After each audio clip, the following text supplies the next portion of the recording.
Hello, student. Good morning. Today I will discuss in your classes chapter number first reproduction. First, we discuss what is reproduction. If definition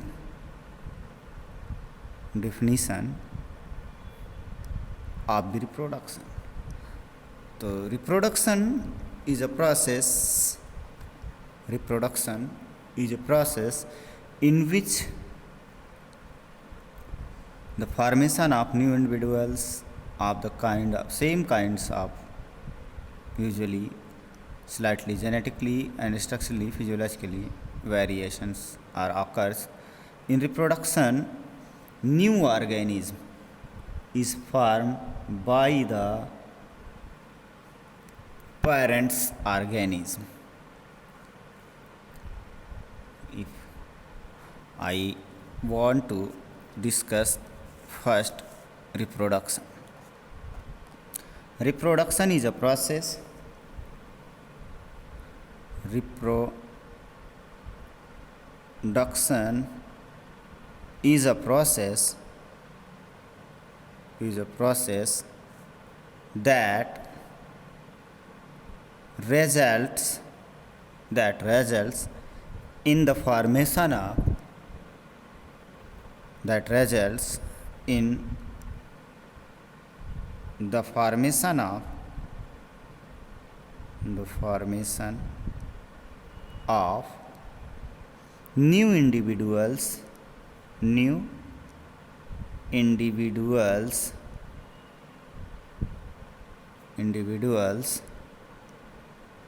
of the same kind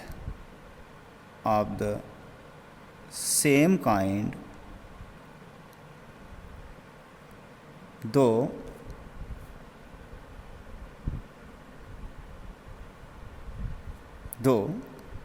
usually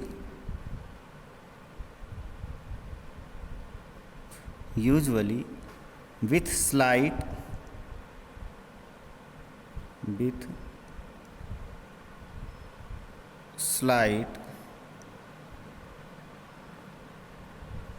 slight genetic structural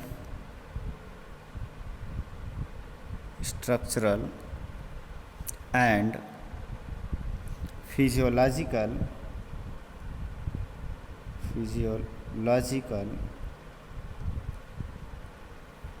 variation.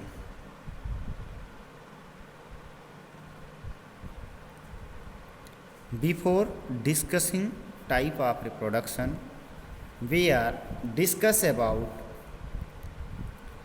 the lifespan.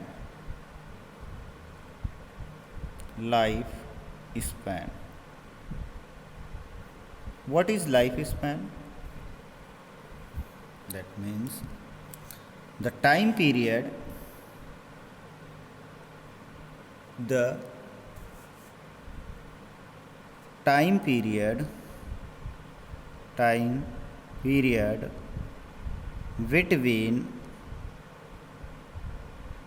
between birth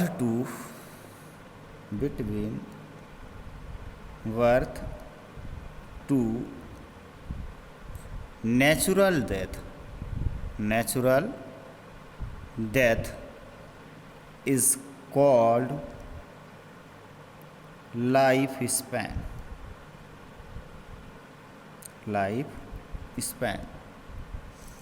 All the organisms are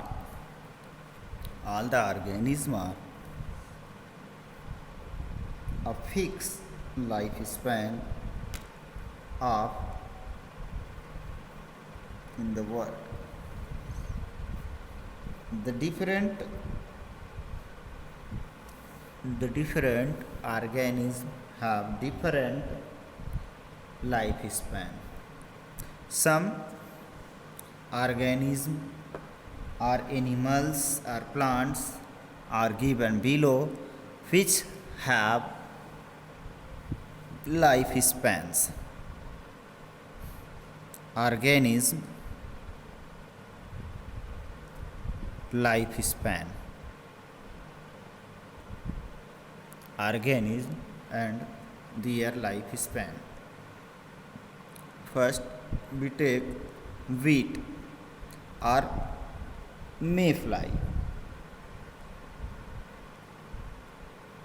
Mayfly have the life span only 24 hours.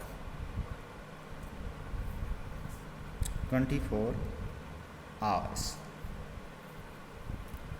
Their lifespan is smallest lifespan. Second, wheat. Wheats की जो life span है वो है 5 month.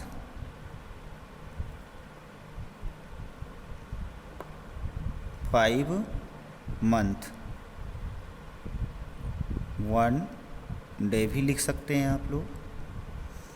और देखा जाए तो जो मंकी होता है, मंकी बंदर, जानते हैं ना आप लोग, मंकी का जो लाइफ स्पैन होता है वो होता है 20 ईयर्स का.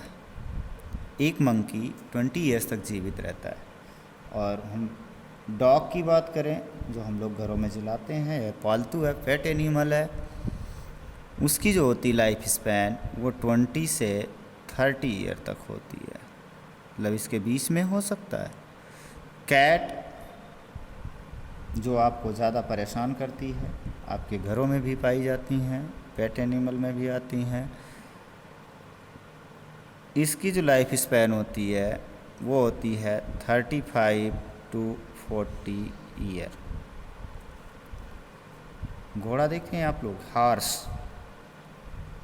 हॉर्स की अगर हम बात करें, हॉर्स का जो लाइफ स्पैन होता है, हॉर्स का जो लाइफ स्पैन होता है वो होता है 60 ईयर. 60 ईयर्स. इसी तरह अगर हम एक एलिफेंट की बात कर लें, एलिफेंट जो कि विशालकाय होता है, थोड़ा भारी होता है, वो 80 ईयर तक जीवित रहता है. उसकी लाइफ स्पैन कितनी है? 80 ईयर्स लग. ऐसे ही आप और भी देख सकते हैं. ईगल की बात कर लेते हैं.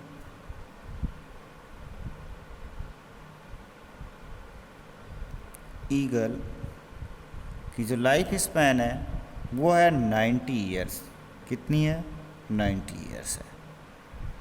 और भी बात करते हैं, एक सिकोया होता है, प्लांट है, वो ट्रीज हैं, सिकोया. क्या है? सिकोया. सिकोया जो होता है उसका लाइफ स्पैन जो होता है वो होता है 3000 से 40,000 ईयर्स तक का होता है. अपने यहाँ जो पाया जाता है बनियान ट्री, सबको याद होगा बनियान ट्री अर्थात बरगद. ये इसका जो लाइफ स्पैन होता है 250 यानी कि 250 ईयर्स. ऐसे में अगर हम बात करें एक कछुए का, टर्टवाइज की बात करें, टर्टवाइज उसकी जो लाइफ स्पैन होती है वो होती है 200 ईयर्स. अगर हम अपनी बात कर लें ह्यूमंस की, या मैन की बात करें या ह्यूमंस की जो लाइफ स्पैन होती है, ह्यूमन की लाइफ स्पैन जो होती है वो अप्रॉक्सीमेटली 100 ईयर होती है. ऐसे ही अगर एक पैरट की बात कर लें, पैरट की बात करते हैं तो पैरट का जो लाइफ स्पैन होता है वो होता है 140 ईयर्स. दैट मीन्स अगर आप देखें कि जो लाइफ स्पैन है वो होता क्या है कि लाइफ स्पैन है क्या, द टाइम पीरियड मतलब समय है जन्म से लेकर के उसकी नेचुरल या प्राकृतिक मृत्यु तक की जो अवस्था होती है या जो टाइम पीरियड है बर्थ टू नेचुरल डेथ, उसी को हम क्या कहते हैं, लाइफ स्पैन। ये नहीं कि किसी को मार दिया जाए तो उसका लाइफ स्पैन है, मरना कल था आज ही मार दिया जाए तो उसका लाइफ स्पैन नहीं हो सकता। उसके लिए क्या होनी चाहिए, natural death. These words natural death. अभी तक हमने बात किया रिप्रोडक्शन क्या होता है और लाइफ स्पैन क्या होता है, और कुछ एनिमल्स के हमने आपको लाइफ स्पैन बताए। और अब इसके बाद हम बातें करते हैं टाइप्स ऑफ रिप्रोडक्शन और मोड्स ऑफ रिप्रोडक्शन की बात कर लेते हैं थोड़ा सा। मोड्स ऑफ रिप्रोडक्शन किसकी बात करेंगे हम, मोड ऑफ रिप्रोडक्शन की बात करते हैं। जो रिप्रोडक्शन का मोड होता है वो जनरली 2 टाइप का होता है। कितने टाइप्स का होता है, 2 टाइप्स का होता है। फर्स्ट है asexual reproduction, asexual reproduction, and second one is sexual reproduction. Second है सेक्सुअल रिप्रोडक्शन। अगर हम बात करें एसेक्सुअल रिप्रोडक्शन की, that means what is asexual reproduction. तो सबसे पहले हम बात करते हैं एसेक्सुअल रिप्रोडक्शन के डिफिनीशन की बात कर लेते हैं थोड़ा सा कि ये होता क्या है एसेक्सुअल रिप्रोडक्शन। तो जो एसेक्सुअल रिप्रोडक्शन है उसमें अगर देखा जाए तो केवल और केवल सिंगल ऑर्गेनिज्म ही इन्वॉल्व होता है, चाहे वो मेल हो या फिर वो फीमेल हो, उससे कोई मतलब नहीं है। केवल और केवल कितने ऑर्गेनिज्म इन्वॉल्व होंगे, एक। वो क्या करता है कि अपने ही जैसे संतान को उत्पन्न करता है जो कि उसके संतान का वो फोटोकॉपी होता है, अपनी ही फोटोकॉपी होता है। उसके जो मार्फोलॉजी होगी, उसकी जो साइटोलॉजी होगी, उसकी जो जेनेटिक्स होगी, सब के सब एक जैसे होंगे। जैसे हम लोग ज़ेरॉक्स कॉपी निकालते हैं या फोटोकॉपी करवाते हैं किसी भी ऑब्जेक्ट का, पेपर का, वो सेम टू सेम वैसे निकल आता है। उसी तरह ही ये जो एसेक्सुअल रिप्रोडक्शन है उसमें भी ऐसे ही होता है। तो देखा जाए तो जो एसेक्सुअल रिप्रोडक्शन है उसमें केवल और केवल एक ही इंडिविजुअल इन्वॉल्व होता है। In asexual reproduction, in asexual reproduction,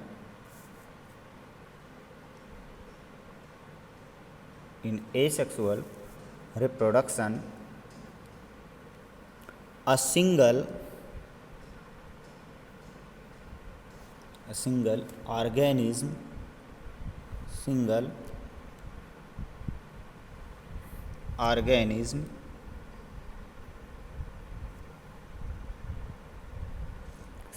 organism is capable of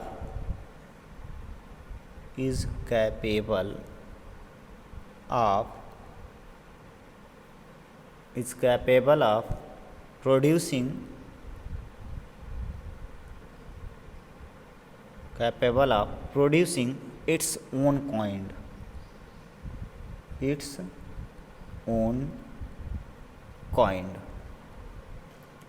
that is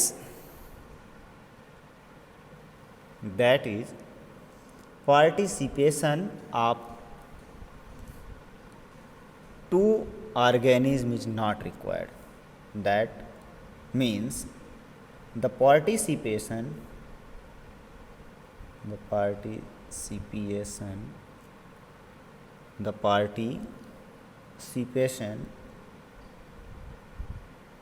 of two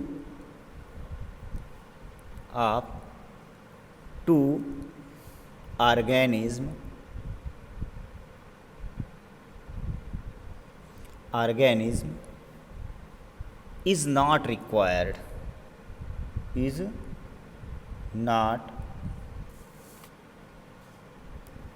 is not required, is not required, requires, and the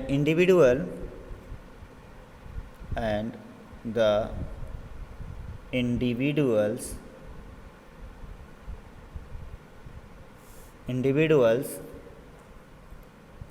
produced are genetically identical. Individuals produced are genetically identical. Genetically identical and are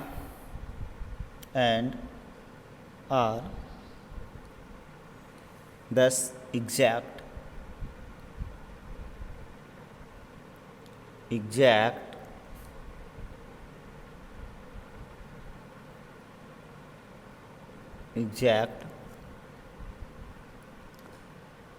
copies of the parents.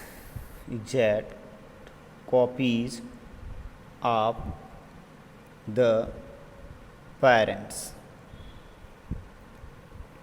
That means जो asexual reproduction है, उस asexual reproduction में जो भी parents involve होगा उसके अंदर ये कैपेसिटी होगी या कैपेबिलिटी होगी कि वो एक ही अकेले अपनी तरह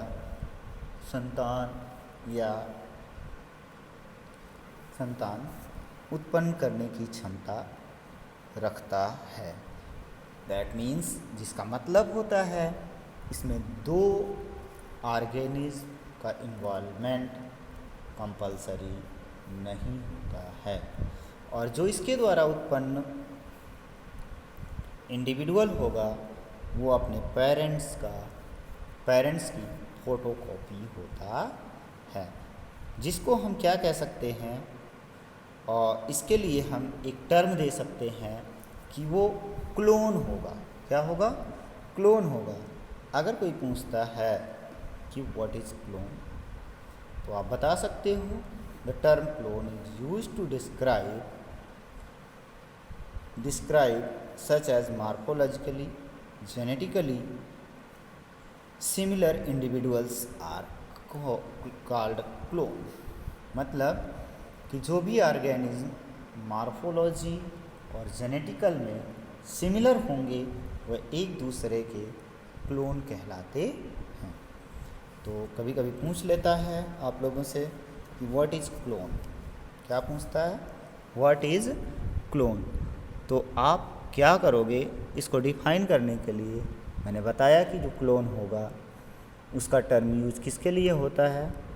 टू डिस्क्राइब मॉर्फोलॉजिकली, दो वर्ड पकड़ना है आपको, morphologically and genetically similar individuals are called clone. Morphologically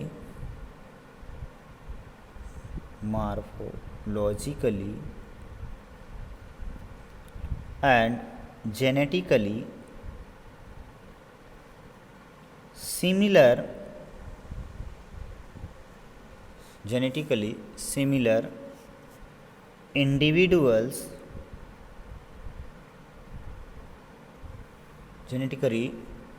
similar individuals are called clone, are called clone. After that clone, we discuss about methods of asexual reproduction. क्या बात करेंगे हम लोग? Method of asexual reproductions. जो asexual reproduction के methods हैं वो following है. It may be take place following method. It may take place by the following method, by the following methods. One is fission, second is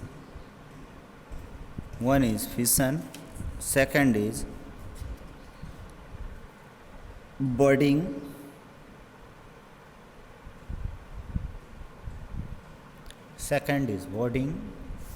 and third is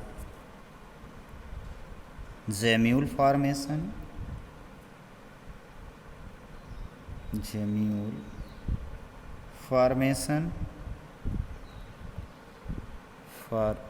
formations. Fourth is fragmentation.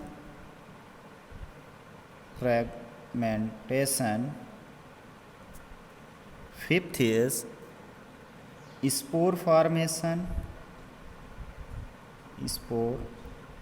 formation. And sixth is regeneration.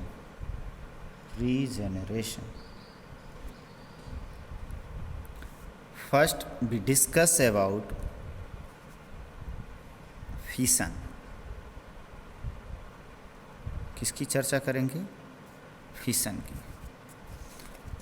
अगर हम fission की बात करें, fission की बात करें, ये most common होता है, बहुत ही कॉमन पाया जाता है यूनिसेलुलर एल्गी, फंजाई और प्रोटोजोवन और सेवरल मेटाजोन्स में. अगर देखा जाए तो जो फिशन का प्रोसेस है, एक्सेक्सुअल रिप्रोडक्शन का मोड्स है, वो मोड जो पाया जाता है वो कॉमन मेथड है. किसमें यूनिसेलुलर एल्गी, फंजाई, प्रोटोजोआ और सेवरल मेटाजोन्स में. मतलब ये लगभग सिंपल ऑर्गेनिज्म में पाए जा रहे हैं. किसमें? सिंपल में. It is most common. It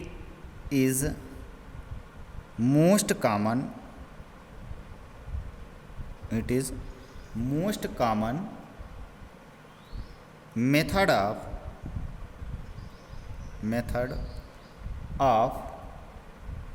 asexual reproduction.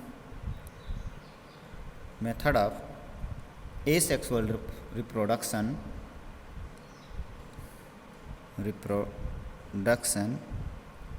reproduction in unicellular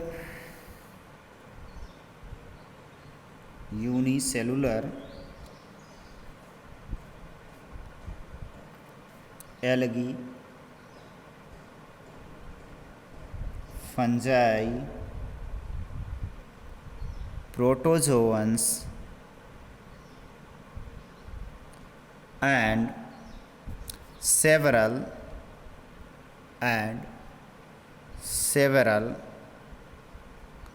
metazoans.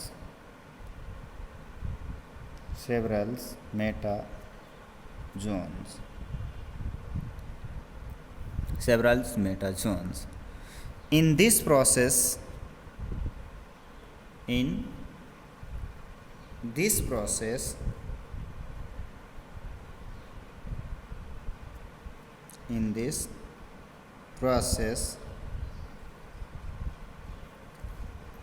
the body of organism, the body of organism, body of organism certainly divided into, body of organism is divided into, divided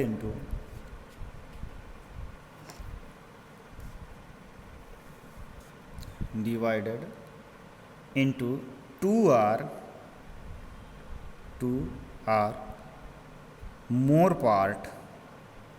more parts, each having a part of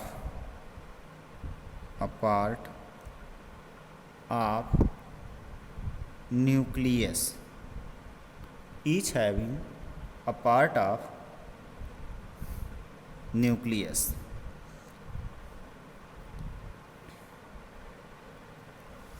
After that, we discuss type of fission,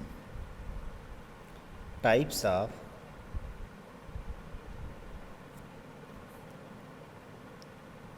fission. There are mainly two types of fissions are found in asexual mode of reproduction. Two types of fissions. One is binary fission. One is binary fission, and second one is multiple fission. First, we are talking about binary fission. Binary fission. Binary fission. In binary fission, two individuals are formed from a single parents. The fission may be irregular, transfer or any types. ये कैसा हो सकता है कि जो binary fission है इसमें bi means two, bi means two, fission means part, मतलब दो पार्ट में जब जो ऑर्गेनिज्म की बॉडी है वो केवल और केवल दो पार्ट में डिवाइड होगी, चाहे वो एक छोटा दूसरा बड़ा हो या फिर उनमें से उन पार्ट्स में भी कोई लॉन्गिट्यूडनली डिवाइड हो रहा है, कोई ट्रांसफ़र होगा, कोई किसी भी तरह से डिवाइड हो सकता है। जो बाइनरी फिशन है उसमें दो में तो डिवाइड हो रहे हैं, लेकिन ये जो बाइनरी फिशन है ये कैसा हो सकता है, इर्रेगुलर हो सकता है। कैसा हो सकता है, इर्रेगुलर, मतलब उसमें रेगुलरिटी नहीं होगी कि कोई दोनों बराबर ही हो सकता है कि वो आधे इधर ज़्यादा हो कम हो। और दूसरा जो होगा वो ट्रांसवर्स होगा। ट्रांसवर्स कैसा होगा, ट्रांसवर्स होगा। और थर्ड है आपका लॉन्गिट्यूडिनल। लॉन्गिट्यूडिनल ये तीन तरह का होता है। जो इर्रेगुलर है वो पाया जाता है अमीबा में। किस में पाया जाता है, अमीबा में। ट्रांसफर्स की अगर हम बात करें तो ये पैरामीशियम में पाया जाता है। पैरामीशियम इसमें पाया जाता है, पैरामीशियम, साथ में प्लाज्मोडियम, प्लाज्मोडियम। लॉन्गिट्यूडनल की अगर हम बात कर लें तो जो लॉन्गिट्यूडनल टाइप का जो बाइनरी फिशन होता है ये पाया जाता है अमीबा, क्या कहते हैं, यूग्लिना में। किस में पाया जाता है, यूग्लिना में। इस टाइप का जो बाइनरी फिशन है किस में पाया जाता है? यूग्लिना में पाया जाता है। अगर देखा जाए तो जो अमीबा है उसका तो कोई शेप फिक्स रहता नहीं, जैसे इच्छा चाहे वैसे ही बना डालो ये बन जाता है। तो इसका एक न्यूक्लियस रहता है क्योंकि ये यूकैरियोटिक है, ठीक है, इसमें पूरी बॉडी में बना रहता है। तो इसका सबसे पहले क्या होता है, इसका न्यूक्लियस का डिवीज़न होता है। क्या होता है? न्यूक्लियस का डिवीज़न होता है। उस न्यूक्लियस के डिवीज़न से न्यूक्लियर डिवीज़न होगा। उस न्यूक्लियर डिवीज़न के बाद ये बाद में आपस में इनके साइटोप्लाज्म का डिवीज़न होगा और ये दो नए नए अमीबाज बन जाते हैं। ये डॉटर न्यूक्लियाई हैं। इनके शेप में आप देखेंगे कोई फिक्स नहीं है कि ये एक जैसे ही हों, ये एक जैसे नहीं रहते, ये इर्रेगुलर शेप के हैं। इर्रेगुलरिटी पाई जाती है इसमें, कभी भी आप इक्वल पार्ट में आपको इन दोनों को डिवाइड नहीं कर सकते। ऐसे ही अगर हम बात कर लें ट्रांसवर्स की, जो पाया किस में जाता है? पैरामीशियम की बात कर लें तो ट्रांसफ़र का मतलब होता है वो आधे आधे ऐसे में डिवाइड हो जाएं, ट्रांसवर्सली डिवाइड हो जाता है। पैरामीशियम की बात कर लें अगर हम, तो पैरामीशियम आप लोग देखे ही होंगे, बताने की चीज़ है नहीं, थोड़ी सी पहले से ही आप लोग जानते हैं। ये न्यूक्लियाई हैं, छोटे न्यूक्लियाई है, कंट्रैक्टाइल वैक्यूल है, ये सारी चीज़ें इसमें पाई जाती हैं। ये है पैरामीशियम। इसके चारों तरफ सीलिया पाए जाते हैं, इसीलिए सिलिएटा ग्रुप में रखा गया था। ठीक, इसमें क्या पाया जाता है? पैरामीशियम में ट्रांसवर्स कैसा पाया जाता है? ट्रांसवर्स टाइप का जो फिशन होता है पाया जाता है।